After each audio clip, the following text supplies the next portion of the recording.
بہت سے لوگ ریگریٹ میں ہوتے ہیں، ساری عمر ریگریٹ میں ہوتے ہیں، تو وہ ریگریٹ کبھی نہیں ختم ہوگا.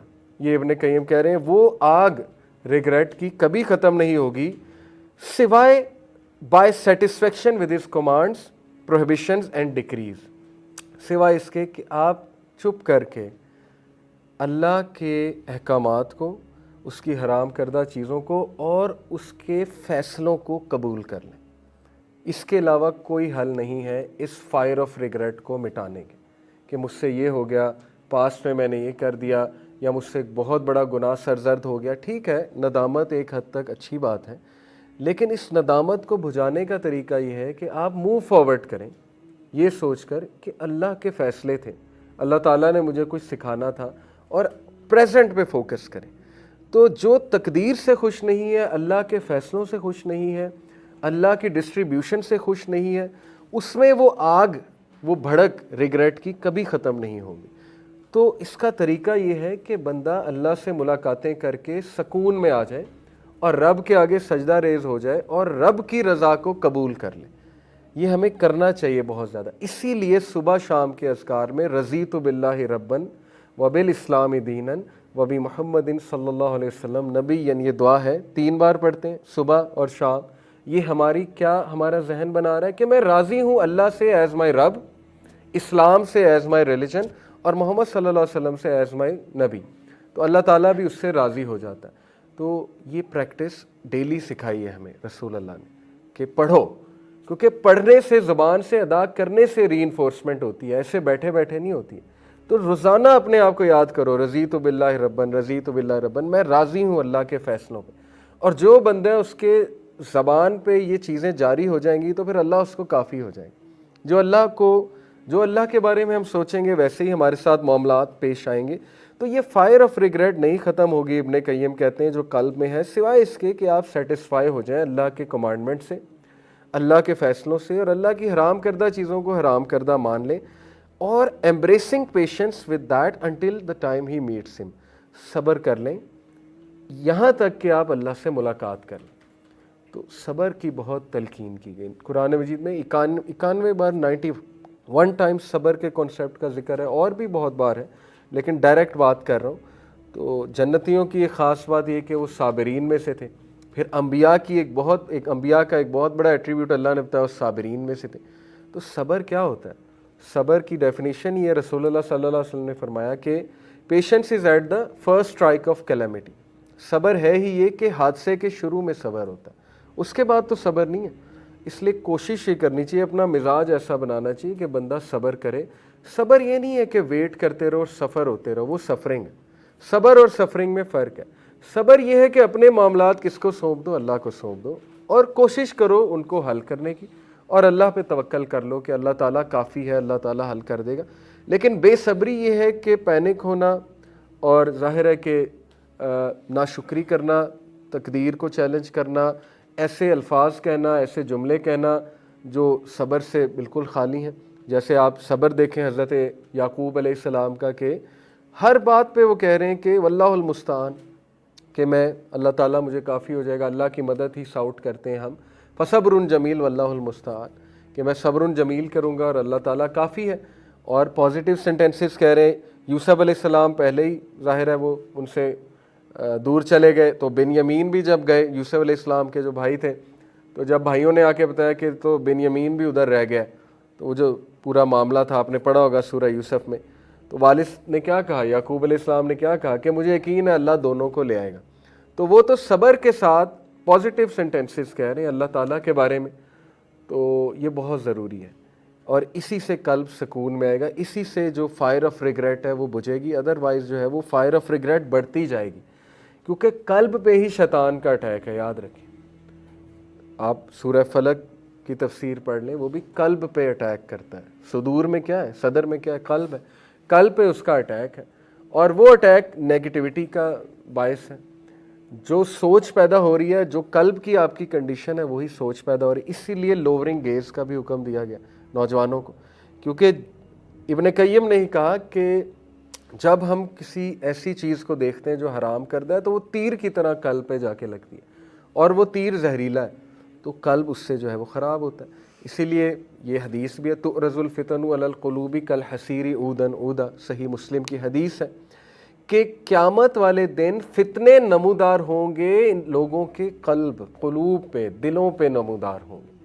اور پھر اللہ کے نبی صلی اللہ علیہ وسلم نے کہا کہ جو بھی ان فتنوں کے حوالے اپنے آپ کو کر دے گا، کہ وہ قلب جو انفلوئنس ہو جائے گا ان فتنوں سے، وہ فتنے آپ کے سامنے ہیں۔ ان فتنوں کی سب سے بڑی سورس ٹی وی ہے اور انٹرنیٹ ہے، کیونکہ ہر طرح کی آئیڈیالوجی آپ کے سامنے آ رہی ہے، انٹرٹینمنٹ آپ کے سامنے آ رہی ہے، اور مختلف آئیڈیالوجیز آپ کے سامنے آ رہی ہیں۔ فتنے ہی ہیں، ٹیسٹ اور ٹرائل ہے۔ جو ان میں پھنس جائے گا تو وہ دل نہ اچھائی کو پہچان سکے گا، نہ برائی کو پہچان سکے گا، سوائے اس کے جو اس کا من کرتا ہے، جو اس کی ڈیزائر کہتی ہے، وہ پھر اس کا حال ہے۔ تو یہاں بھی قلب کی طرف ہی فتنوں کا اشارہ کیا گیا کہ فتنے نمودار ہوں گے اس کے قلب پہ، اٹیک کریں گے اس کے قلب پہ، ٹھیک ہے۔ تو قلب کی حفاظت بہت ضروری ہے۔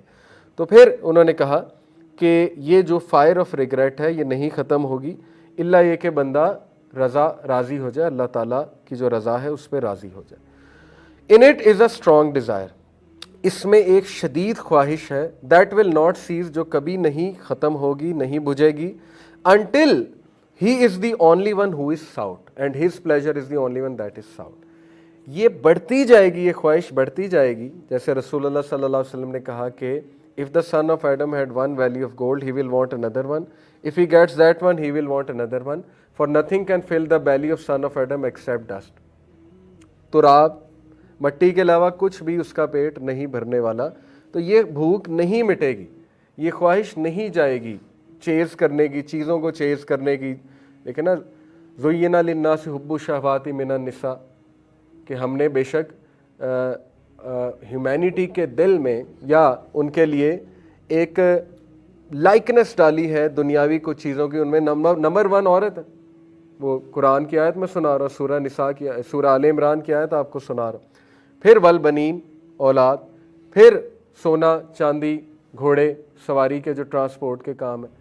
تو لیکن جو اللہ کے پاس ہے، آیت کے اینڈ میں کہتے ہیں وہ بہتر ہے۔ یہ ساری ٹھیک ہے، یہ ان میں مزین کیے گئے ہیں تمہارے لیے، بیوٹیفائی کر دیا گیا ان کا لو تمہارے دلوں میں، لیکن جو رب کے پاس ہے وہی کمپلیٹ کرے گا تمہیں۔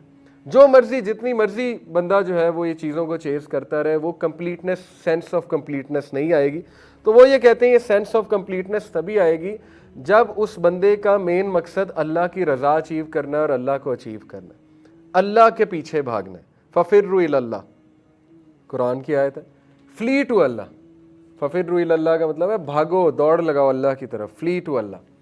تو امام شافعی رحمہ اللہ نے کہا نا کہ اگر بھاگ سکتے ہو تو بھاگ کے جاؤ، چل سکتے ہو تو چل کے جاؤ، رینگ سکتے ہو تو رینگ کے جاؤ، لیکن کبھی بھی جانا نہ چھوڑو۔ تو ہم کیا کرتے ہیں، ہم سمجھتے ہیں صرف بھاگ کے ہی جانا ہے، کوئی مشکل آتی ہے تو ہم گیو اپ کر جاتے ہیں، ہم کہتے ہیں نہیں ہمارا اللہ سے کیا تعلق، اللہ ہماری کہاں سنے گا، ہمارے تو اتنے برے اعمال ہیں۔ تو امام شافعی تو کہہ رہے ہیں رینگ کر بھی جانا ہو تو جاؤ، جاؤ تو صحیح نا، کیونکہ تمہاری جو تھرسٹ ہے اس کو کوئنچ اللہ تعالیٰ کرے گا، اس کو کوئی انسان نہیں کر سکتا کوئنچ۔ تو وہ قلب کے معاملات ہیں۔ تو انہوں نے کہا کہ یہ جو اسٹرانگ ڈیزائر ہے یہ فل تبھی ہوگی جب اللہ کو پالو گے، اس کے علاوہ یہ فل نہیں ہونے والی، جو مرضی کرتے پھرو، انسان کبھی پلیز نہیں ہوگا۔ اسی لیے تمام معاملات، اللہ کے نبی صلی اللہ علیہ وسلم نے ہم پہ ایک بہت بڑا احسان کیا کہ ہمیں اللہ کا تعارف کرا دیا اور تمام معاملات اللہ سے جوڑ دیے۔ جب میاں بیوی یہ سوچ کر ایک دوسرے کے لیے احسان کریں گے اور اچھا کریں گے کہ میں اللہ کو راضی کرنے کے لیے کر رہا ہوں، تو نہ انہیں دکھ ہوگا، نمبر 1، کیونکہ اگر آپ کو وہ سیم ٹریٹمنٹ نہیں مل رہی تو آپ کس کے لیے کر رہے ہو، اللہ کے لیے، تو وہ آپ کو عزت بھی دے گا، وہ آپ کو آپ کا درجہ بھی بلند کرے گا، اور قیامت والے دن آپ تو بری ہو نا کہ میں نے تو اپنے فرائض پورے کیے۔ لیکن اگر وہ دونوں ایک دوسرے کو پلیز کرنے کے لیے چیزیں ساری کر رہے ہیں تو پھر ظاہر ہے کہ یہ ایک ویکر کانسیپٹ ہے۔ اللہ کو راضی کرنے کے لیے ہر چیز کرنا کہ مجھے اس کے ساتھ اچھا سلوک اس لیے کرنا ہے، یا اس کے ساتھ اچھا اس لیے چلنا ہے کیونکہ میرے رب کا حکم ہے، یا مجھے اپنے ان لاز کے ساتھ احسان دکھانا ہے اگر وہ کچھ کمی کوتاہی کر رہے ہیں اس لیے کیونکہ اللہ کے نبی صلی اللہ علیہ وسلم کا حکم ہے یا اللہ کا حکم ہے، تو پھر وہ آپ کی سوچ ہے، وہ بندے کو اسٹرینتھ دیتا ہے وہ کانسیپٹ، ٹھیک ہے۔ تو یہ بات ہے اصل میں کہ ہر چیز اللہ کی خوشنودی سے جڑی ہوئی ہے۔ آگے فرمایا ان اٹ از اے وائڈ، اس کے اندر ایک خلا ہے، that can not be filled, اور وہ خالی جگہ کبھی نہیں فل ہوگی ایکسیپٹ بائی ہز لو، سوائے اس کی محبت سے، ٹرننگ ٹو ہم، اس کی طرف رجوع کرنے سے، آلویز ریممبرنگ ہم، اس کا ذکر کرنے سے، اینڈ بینگ سنسیئر ٹو ہم، اور اس کے ساتھ مخلص ہونے سے. For a person to be given the entire world and everything in it, چاہے انسان کو پوری دنیا دے دی جائے اور جو کچھ اس دنیا میں سب دے دیا جائے، that would never fill that void, وہ خالی جگہ وہ چیز پوری نہیں کر سکتی.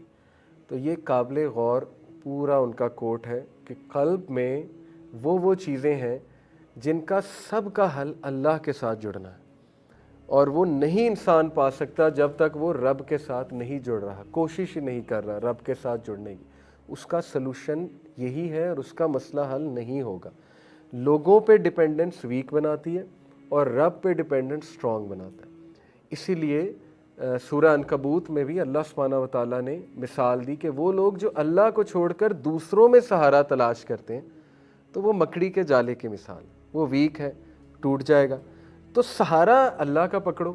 باقی یہ کہ لوگوں سے مشورہ کرنے میں کوئی حرج نہیں ہے، کسی مینٹور کے پاس جانے میں کوئی حرج نہیں ہے، ایک استاد کے پاس بیٹھنے میں کوئی حرج نہیں ہے. لیکن ایک کرائٹیریا یاد رکھیں کہ اگر ایک مینٹور اور استاد آپ کو اپنے سے کنیکٹ کر رہا ہے اور بار بار اپنی طرف لا رہا ہے تو وہ 2 نمبر، یہ سیدھی سی بات ہے. کیونکہ تمام انبیاء کا پرپس تھا اللہ سے کنیکٹ کرنا، تمام انبیاء کا پرپس تھا اللہ کا تعارف کرانا کہ اے لوگوں میں تمہارے کسی نفع نقصان میرے ہاتھ میں ہے ہی نہیں، میرے ہاتھ میں کوئی کنجیاں نہیں ہے، ٹریجر میرے ہاتھ میں ٹریجر نہیں ہے. اللہ کے نبی کو اعلان کرنے کا کہا ہے اللہ نے قرآن مجید میں کہ انہیں بتا دو تم کسی نفع نقصان کا تمہارے پاس کچھ نہیں ہے. کس کے پاس ہے؟ اللہ کے پاس ہے. تو آؤ میں تمہیں اللہ کا تعارف کراتا ہوں اور میں تمہیں اللہ سے جوڑتا ہوں. یہ تھا تمام انبیاء کا کام کہ اللہ کی عبادت کرو، ایک اللہ کے ہو جاؤ، بس دیٹس اٹ. اسی سے اسٹرانگ بنتا ہے بندہ.